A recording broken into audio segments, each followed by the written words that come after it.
This is my first time reading this poem.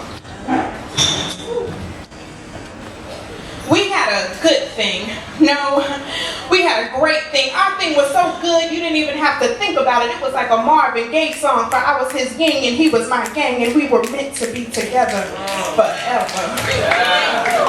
And then he quit me. He quit me like a boyfriend sitting you down saying he doesn't want to be in this relationship with you anymore. He wants to just be friends, and you can call him sometimes, but not all the time, because it just won't be that way anymore. And when he quit me, I missed him.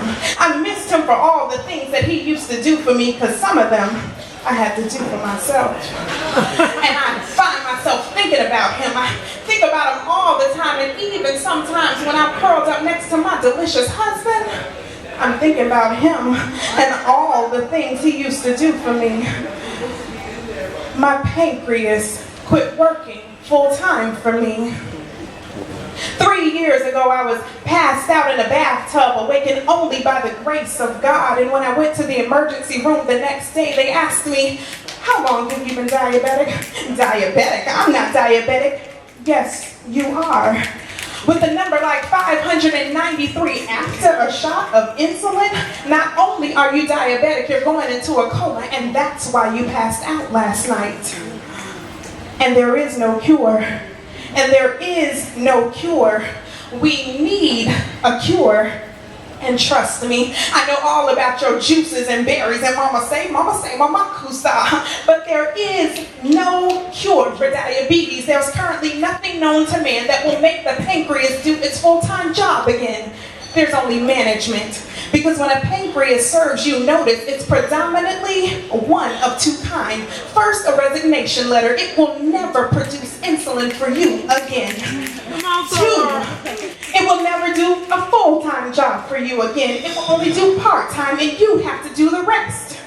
And that's management. That's what I do on a daily basis. See, I'm diagnosed, but not defeated.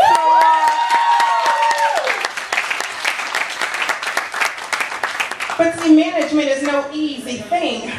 It sounds like this. First thing in the morning, I prick, stick my finger, draw blood to see if I can have pancakes with my eggs. For lunch, I stick, prick my finger, draw blood. Before working out, I stick, prick my finger to draw blood to make sure that I don't pass out during my workout from my sugar getting too low like I have in the past. For dinner, I stick, prick my finger, draw blood. I stick, ouch, prick my fingers, draw blood, sometimes 5 times a day. And so when I went to the podiatrist and I said, "Listen, I'm staying within the lines, I'm following all the rules. Can you promise me when I'm older that I won't lose my toes?" And he said, "I'm sorry, I hate to be the bearer of bad news, but diabetes isn't as simple as 1 + 1 = 2. You can still do everything that you're doing, and please keep doing it because you can prolong things. But just understand that that's simply the order of the disease. And there is no cure. There is no cure. We need a cure."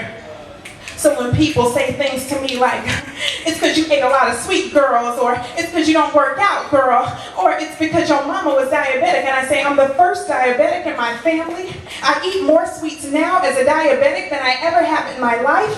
And before I was diagnosed, I was working out 5 days a week." And they look at me perplexed. And I understand their perplexity because I was perplexed too. But what you really are asking me is, can it happen to me? And I hate to be the bearer of bad news, but yes, it can. We need a cure. We need a cure because I miss him. We had a good thing. No, it was a great thing. It was the kind of thing you didn't even have to think about, for I was his yin and he was my yang. It was like a Marvin Gaye song. It was so good, and I miss him and all the things that he used to do for me, because now some of them I have to do for myself.